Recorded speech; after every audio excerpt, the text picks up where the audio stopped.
इस लेक्चर में हम डिफरेंट सेट्स ऑफ नंबर्स को स्टडी करेंगे। उससे पहले हम नंबर सिस्टम की थोड़ी हज़ारों साल पहले इंसान की ज़िंदगी बहुत सादा थी। उस वक्त नंबर का कोई कॉन्सेप्ट नहीं था, घड़ी का, कैलेंडर का, टाइम का कोई कॉन्सेप्ट नहीं था।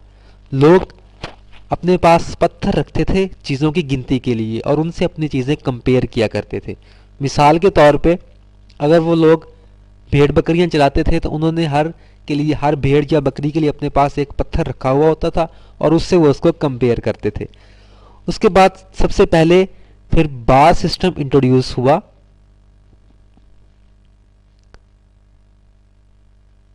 बार्स नंबर्स को रिप्रेजेंट करने के लिए बार्स यूज किए गए। फॉर एग्जाम्पल 1 को रिप्रेजेंट करने के लिए एक बार, 2 को रिप्रेजेंट करने के लिए 2 बार, 3 को रिप्रेजेंट करने के लिए 3 बार एंड सो ऑन। ये सिस्टम एक्चुअली इंसानी हाथ की उंगलियों से उन्होंने ईजाद किया था, जिसमें 5 उंगलियां होती हैं और 5 को रिप्रेजेंट करने के लिए वो 5 बार यूज करते थे। इजिप्टियंस भी काफी अर्सा इस सिस्टम को यूज करते रहे। फिर सबसे पहले इजिप्टियंस ने एक नंबर ऑफ सिस्टम इंट्रोड्यूस करवाया जिसकी बेस 10 थी।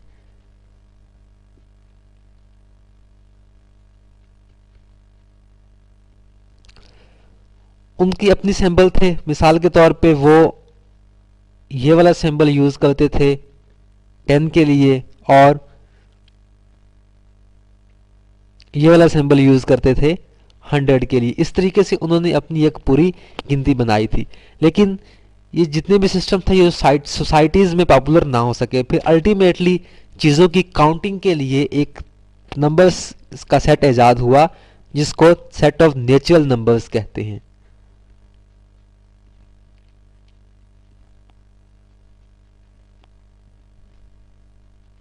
Set of natural numbers. Set of natural numbers को n से हम डिनोट करते हैं और ये 1 से स्टार्ट होता था, 1 2 3 एंड सो ऑन। तो ये सबसे पहले ये सेट जो है ये इंट्रोड्यूस हुआ था, सेट ऑफ नेचुरल नंबर्स। उसके बाद लोगों ने जब कुछ प्रॉब्लम्स को सॉल्व किया, मिसाल के तौर पे जब उन्होंने इस प्रॉब्लम को सॉल्व किया x plus 2 is equal to 2, तो उन्होंने देखा कि इस नेचुरल नंबर के सेट में कोई भी चीज़ ऐसी नहीं है कि जो इसको सेटिस्फाई कर सके। या मिसाल के तौर पे अगर किसी के पास 2 रुपए थे और उसने वो 2 किसी के देने थे तो वो उसने दे दिए, अब उसके पास बाकी कुछ भी नहीं बच गया, नथिंग। तो नथिंग को किस तरीके से रिप्रेजेंट करें, तो उसके लिए फिर उन्होंने set of whole numbers introduce किया जिसमें 0 इंक्लूडेड थी। 0 1 2 3 एंड सो ऑन। तो 0 को यूज किया गया नथिंग को रिप्रेजेंट करने के लिए। Set of whole numbers. उसके बाद कुछ और प्रॉब्लम लोगों ने सॉल्व किए। मिसाल के तौर पे x plus 4 is equal to 2।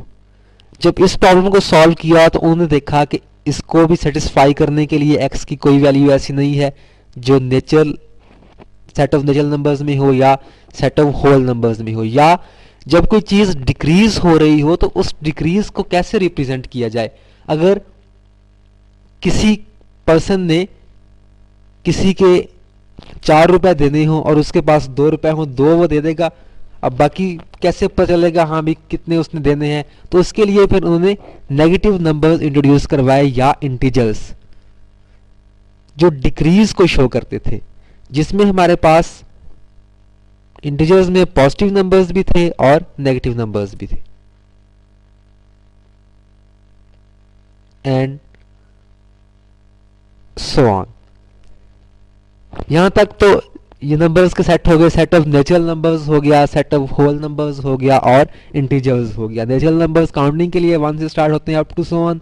Whole numbers में 0 इंट्रोड्यूस होगी और इंटीजर्स में नेगेटिव नंबर्स भी आ गए।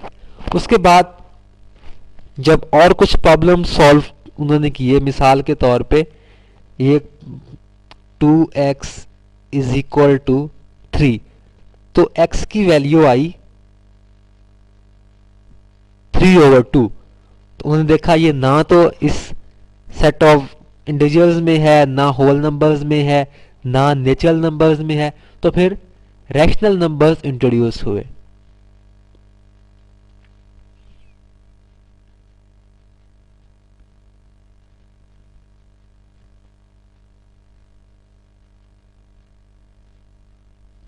रैशनल नंबर्स हमारे पास ऐसे नंबर्स हैं जिनको हम p बाई क्यू की फॉर्म में लिख सकते हैं।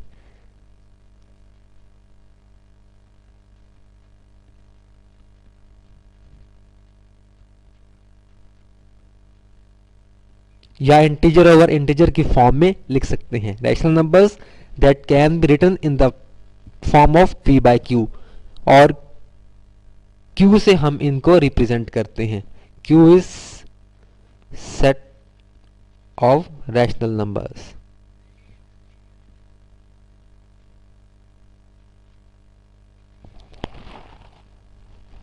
सेट ऑफ रैशनल नंबर्स को हम आगे जाके भी थोड़ा सा स्टडी करेंगे इन टर्म्स ऑफ डेसिमल। उसके बाद कुछ ऐसे नंबर्स भी थे जो ना तो सेट ऑफ रियल नंबर्स में थे, ना रैशनल नंबर्स में थे, ना इंटीजर्स में थे, तो फिर वो हमारे पास इरैशनल नंबर्स थे।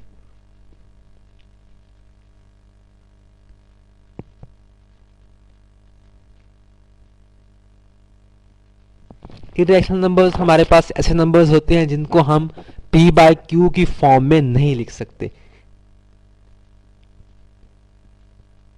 Can not be written in p over q form. मिसाल के तौर पे 2 square root, 3 square root, 7 square root, इसका जो आंसर आएगा वो ना तो रैशनल नंबर्स में होगा, ना इंटीजर्स में होगा, ना होल नंबर्स में होगा। तो फिर उसके लिए उन्होंने इरैशनल नंबर्स को इंट्रोड्यूस करवाया। इरैशनल नंबर्स को हम q डैश से डिनोट करते हैं। q dash is set of irrational numbers.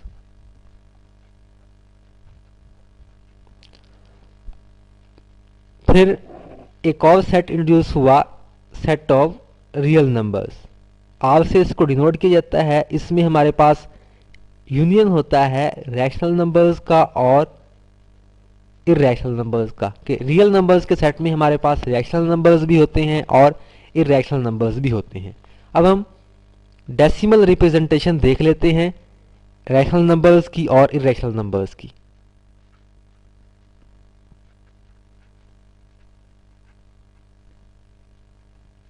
Decimal representation of rational numbers and irrational numbers। अब कैसे हमें पता चलेगा कि कोई एक नंबर रैशनल नंबर है या नहीं, या इरैशनल नंबर है या नहीं। मिसाल के तौर पे अगर ये हमारे पास एक नंबर दिया गया हो 16 स्क्वायर रूट, अब हम इसको कैसे देख के कहेंगे कि ये हमारे पास रैशनल नंबर है या इरैशनल नंबर है। तो पहले तो हम देख लेंगे ये p बाई क्यू की फॉर्म में लिखा जा सकता है या नहीं। तो इसको हम सॉल्व कर लें तो ये हो जाएगा 4। तो 4 को हम इस फॉर्म में लिख सकते हैं 4/1 विच इज रैशनल नंबर। अब एक और एग्जांपल देख लें कि 25/100 एंड 1/7। तो इसको जब हम सॉल्व करते हैं तो अब सबसे पहले इसको अगर मैं सॉल्व करूं 25/100, तो इसका हमारे पास आंसर आएगा 1/4 और विच इज इक्वल टू 0.25। अब मैं अगर डेसिमल रिप्रेजेंटेशन से देखूं तो जब हम किसी एक नंबर को सॉल्व करें और उसका आंसर जो आए उसके डेसिमल पार्ट में जब फिनिट नंबर ऑफ डिजिट्स हों तो वो हमारे पास रैशनल नंबर होगा। Decimal part contains finite number of digits।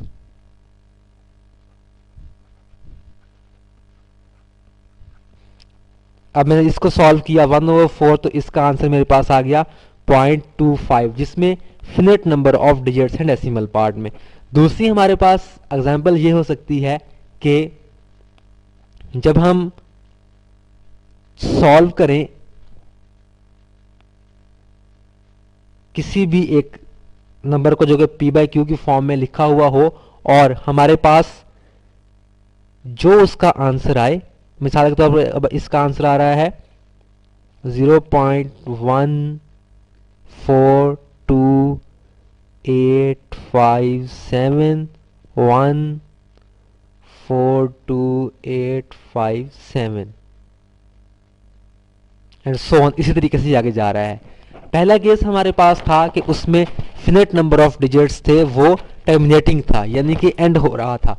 दूसरा केस अब हमारे पास ये है कि ये हमारे पास एंड नहीं हो रहा, लेकिन डेसिमल पार्ट जो है वो एक खास सीक्वेंस से रिपीट हो रहा होगा।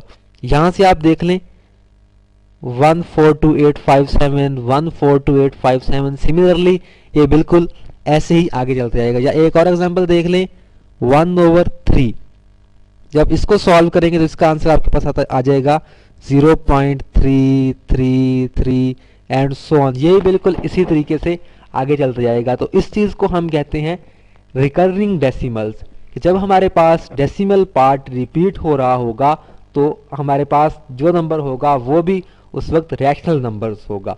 तो हमारे पास दो केसेस आ गए कि या तो हमारे पास डेसिमल पार्ट में फिनिट नंबर ऑफ डिजिट्स हों तब हमारे पास नंबर रैशनल होगा, या डेसिमल पार्ट रिपीट हो रहा होगा तो तब हमारे पास नंबर रैशनल नंबर होगा, रिकरिंग डेसिमल।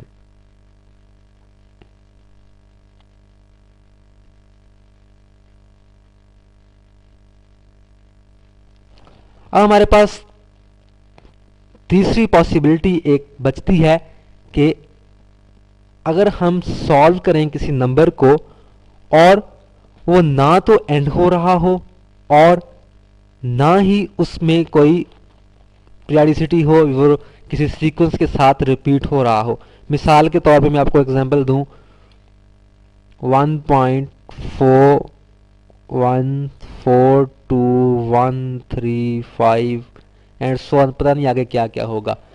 तो जब हमारे पास डेसिमल पार्ट ना रिपीट हो रहा हो और ना एंड हो रहा हो तो तब हमारे पास नंबर इर्रेशनल नंबर होगा। तो इसको हम कहते हैं non terminating non recurring decimal representation. Non recurring non terminating, कि ये ना तो हमारे पास रिपीट हो रहा है और ना ही ये कहीं जाके एंड हो रहा है। तो इन नंबर्स को फिर हम जो नंबर्स हमारे पास डेसिमल में इस तरह का रिजल्ट दें उनको हम इर्रेशनल नंबर्स कहते हैं। रैशनल और इर्रेशनल्स को चेक करने का ये सबसे आसान तरीका है कि आप उसको सॉल्व कर लें और उसका डेसिमल पार्ट चेक कर लें। अगर तो डेसिमल पार्ट में आपके पास फिनिट नंबर ऑफ डिजिट्स हों या डेसिमल पार्ट किसी एक खास सीक्वेंस के साथ रिपीट हो रहा हो तो तब आपके पास नंबर रैशनल होगा। अदरवाइज वो अगर ना रिपीट हो रहा हो और ना एंड हो रहा हो तो तब आपके पास जो नंबर होगा वो इर्रेशनल नंबर होगा। इस लेक्चर में हमने डिफरेंट सेट्स ऑफ नंबर्स को स्टडी किया। हमने नंबर सिस्टम की कुछ हिस्ट्री भी देखी कि सबसे पहले नंबर्स को बाव से रिप्रेजेंट किया जाता था, फिर इजिप्टियंस ने अपना एक सिस्टम निकाला जिसकी बेस 10 थी और 10 के एक सिंबल से वो रिप्रेजेंट करते थे, 100 को किसी और सिंबल से रिप्रेजेंट करते थे। सबसे पहले set of natural numbers introduce हुआ जिसमें एक्चुअली काउंटिंग के लिए 1 2 3 and up to so on. फिर जब लोगों ने कुछ क्वेश्चंस को सॉल्व किया तो नथिंग को रिप्रेजेंट करने के लिए उन्होंने set of whole numbers introduce करवाया जिसमें हमारे पास 0 इंक्लूडेड थी, और नेगेटिव नंबर्स को रिप्रेजेंट करने के लिए या किसी चीज़ में डिक्रीज को रिप्रेजेंट करने के लिए उन्होंने इंटीजर्स को इंट्रोड्यूस करवाया जिसमें हमारे पास नेगेटिव नंबर्स भी थे। बाद में कुछ ऐसे केसेस आ गए कि कोई एक चीज़ डिवाइड हो रही थी। अब मैं अगर यहाँ पे एक आपको रियल लाइफ एग्जांपल दे दूँ कि आप किसी पार्टी में जाएं और आपके पास 2 पिज़्ज़ा हों और आपने उनको 5 लोगों में डिवाइड करना हो तो हर किसी के हिस्से में 2/5 पार्ट आएगा।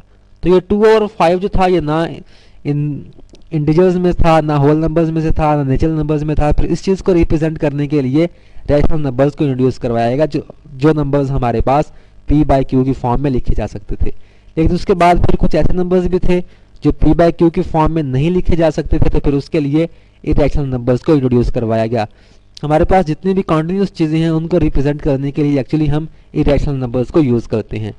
सेट ऑफ रियल नंबर्स वो था जिसमें दोनों रैशनल और इरेशनल नंबर्स आ जाते थे। फिर decimal representation of rationals and irrational numbers, कि जब हम किसी भी नंबर को सॉल्व कर लें और उसके डेसिमल पार्ट को चेक कर लें तो हमारे पास तीन पॉसिबिलिटीज़ होंगी कि या तो उसके डेसिमल पार्ट में फिनिट नंबर ऑफ डिजिट्स होंगे, या उसका डेसिमल पार्ट किसी एक खास सीक्वेंस से रिपीट हो रहा होगा, तीसरी फिर पॉसिबिलिटी होगी कि ना वो एंड हो रहा होगा और ना ही रिपीट हो रहा होगा।